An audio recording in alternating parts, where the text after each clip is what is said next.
Sometimes a story unfolds that is so layered, so complex, that it draws in everyone who hears about it, compelling us to look closer and question what we think we know. It's a story so filled with unexpected turns, so charged with emotion and controversy, that it quickly becomes the talk of newsrooms and living rooms alike. In the end, it leaves us all with more questions than answers, and a sense that something much deeper is at play beneath the surface. Our story begins in the exclusive, sun-drenched world of the Hamptons, a place known for its opulence and privacy, where billionaire Bill Ackman decided to host a gathering of young conservative voices. The goal was simple, yet ambitious: to bring together people with different perspectives, to talk openly, to listen deeply, and to try to understand one another in a world that often feels divided. But what started as a weekend of dialogue and debate soon spiraled into controversy, as tensions rose, and a tragedy no one could have predicted cast a shadow over the event. At the center of this unfolding drama are three prominent figures: Bill Ackman, the outspoken billionaire; commentator Candace Owens, known for her provocative takes; and, at the heart of it all, Charlie Kirk, the founder of Turning Point USA. The events that connected these three have ignited intense debate, not just among those who were there, but across the entire political spectrum.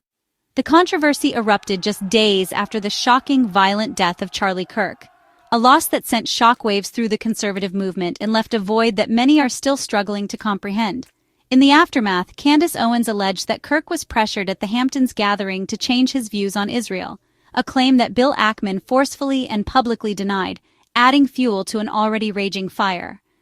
As we explore this story, we'll examine the gathering itself, who was there, what was said, and how the atmosphere shifted as the weekend unfolded. We'll look closely at the claims that were made, the denials that followed, and the heated exchanges that played out both in private and in public. And we'll reflect on the profound sadness and sense of loss that surrounded Kirk's death, a tragedy that touched many lives and changed the conversation forever. Behind the headlines and the heated debates are real people, with real emotions, friends, families, and colleagues left to pick up the pieces. This is a story about influence, about the subtle and not-so-subtle pressures that can shape opinions and decisions, and about the undeniable power of words, how they can inspire, divide, or even wound. It forces us to consider how conversations happen when the stakes are high, when the issues are deeply personal, and when the world is watching. We'll look at what was said, what was denied, and the moments that changed everything. And we'll see how a single tragedy can reshape the narrative, leaving a lasting impact on everyone involved. This is a journey to uncover the truth, or at least to understand the different truths that people hold, and the stories they tell in the aftermath of loss. The story's setting is Bridgehampton, New York, a place known for its quiet luxury and sweeping coastal views, where the summer air buzzes with anticipation and possibility. Here, billionaire investor Bill Ackman opened the doors of his sprawling estate to about 35 young conservative influencers in August 2024, inviting them into a world of manicured lawns and high-stakes conversation. These were not just any guests.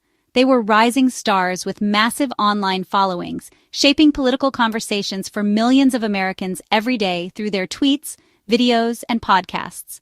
The idea for this unique gathering, Ackman says, was sparked by Charlie Kirk, a prominent voice among young conservatives who saw the value in bringing these influencers together. After a lively Zoom call in June, the group began planning a weekend designed for open, honest discussion, far from the usual online echo chambers. The agenda was ambitious, tackling the economy, foreign policy, and the cultural debates that have been dividing the nation, all in a single weekend. Heated debates and passionate exchanges were expected, as participants prepared to challenge each other's views and dig deep into the issues of the day.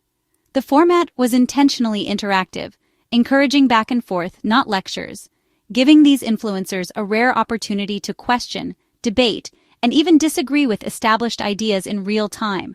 Ackman personally funded the event, viewing it as an investment in understanding the next generation of conservative thought leaders and the future of political discourse. In a world increasingly divided by echo chambers and generational rifts, this was a bold attempt to bridge the gap and foster genuine dialogue. For many attendees, it was a rare and valuable chance to speak directly with a figure as prominent and influential as Ackman, exchanging ideas face to face. The gathering quickly became a landmark event in the conservative influencer community, remembered not just for its exclusivity, but for the unexpected conversations and connections that would ripple far beyond that summer weekend.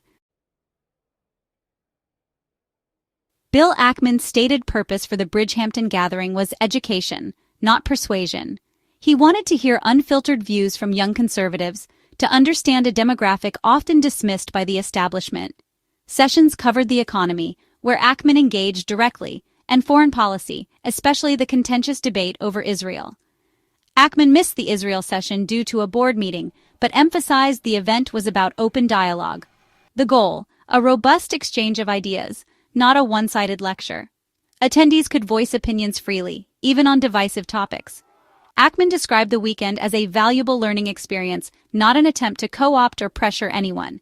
The intention was mutual respect and open conversation. The gathering was meant as a starting point for continued dialogue. But what happened next would cast a shadow over everything. What began as a seemingly peaceful and exclusive gathering in the Hamptons quickly unraveled into chaos when Candace Owens made explosive allegations that caught everyone off guard. The event, which had promised an evening of thoughtful conversation among influential figures, suddenly became the center of a national controversy. On her show, Owens claimed that the gathering was not just a social event, but the stage for a high-pressure intervention. She alleged that the real purpose was to confront Charlie Kirk, putting him under intense scrutiny for his outspoken views on Israel. According to Owens, the meeting was carefully orchestrated and led by billionaire Bill Ackman and media executive sethdillon. She described how Kirk was cornered at a lunch meeting, with the atmosphere turning from cordial to confrontational in a matter of moments.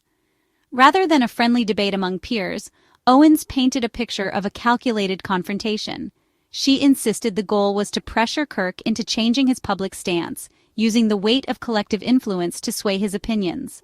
Owens suggested that Kirk's increasingly vocal criticism of U.S. support for Israel had made him a target for powerful interests. She implied that those in the room were determined to silence dissent and maintain a unified front on the issue. In her telling, Ackman and Dillon were not simply fellow conservatives, but enforcers of an unspoken code. Their status and influence, she argued, were wielded to keep a key conservative voice in line, rather than to foster open discussion. The claims sent shockwaves through their audience, fueling distrust of elites and sparking heated debate across social media and news outlets. Many began to question the true nature of such high-profile gatherings. Owens's narrative transformed what was supposed to be a summit of minds in the Hamptons into a dramatic story of pressure, coercion, and behind-the-scenes power plays.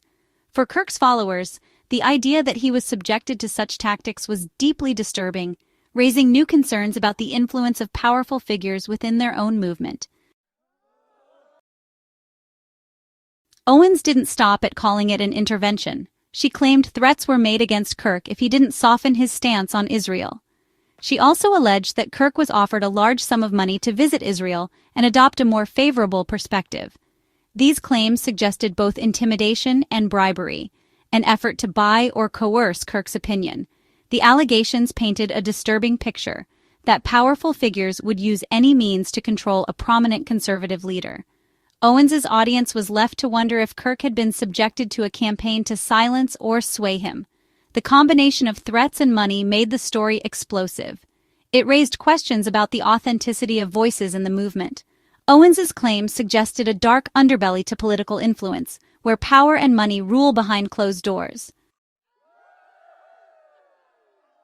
Bill Ackman responded swiftly and publicly to Owens's allegations. On X, he categorically denied ever threatening, blackmailing, or offering money to Charlie Kirk to influence his views. Ackman emphasized that the gathering was Kirk's idea and that he missed the Israel session entirely. He provided a timeline showing the event was a collaboration, not a trap. Ackman also revealed he and Kirk remained in contact after the event, working together on other projects. Their ongoing, friendly relationship contradicted the idea of a hostile confrontation. Ackman expressed sadness that Kirk's death was being used to spread false claims.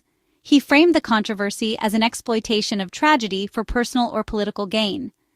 Ackman's rebuttal directly challenged Owens's story, offering a counter-narrative grounded in his own communications with Kirk. the Ackman-Owens controversy unfolded in the shadow of tragedy. On September 10, 2024, Charlie Kirk was murdered at Utah Valley University, shocking the nation. Kirk, founder of Turning Point USA, was a charismatic leader whose loss devastated his movement. The suspect, Tyler Robinson, had no clear political motive, making the act even harder to comprehend. In the aftermath, grief and confusion gave way to speculation and conspiracy theories. Some questioned the official narrative, linking Kirk's death to the alleged Hamptons confrontation. Owens's claims landed with force, fueling suspicion and a search for answers. The tragedy turned a political dispute into a mystery that overshadowed the facts. Tributes poured in for Charlie Kirk, including one from Israeli Prime Minister Benjamin Netanyahu, who called him a lion-hearted friend of Israel. Netanyahu revealed he'd spoken with Kirk just 2 weeks before his death, inviting him to visit Israel. This contradicted the idea that Kirk was seen as a threat by pro-Israel leaders. For some, Netanyahu's tribute was heartfelt. For others, it seemed like narrative management. The public praise stood in stark contrast to claims of a pressure campaign. How could Kirk be both a target and a friend? The contradiction remains unresolved, highlighting the complexity of political relationships. Netanyahu's tribute added another layer to an already tangled story. The Hamptons controversy is a web of allegations, denials, and tragedy. Owens's account of threats and bribery stands against Ackman's firm rebuttal. The truth remains elusive, clouded by Kirk's untimely death and the grief of his followers. The controversy has exposed deep divisions and forced a conversation about influence, authenticity, and independence in politics. Loyalties have been tested, and the movement is left fractured. In the end, this story is a reminder of how quickly narratives can be shaped, and how hard it is to find the truth.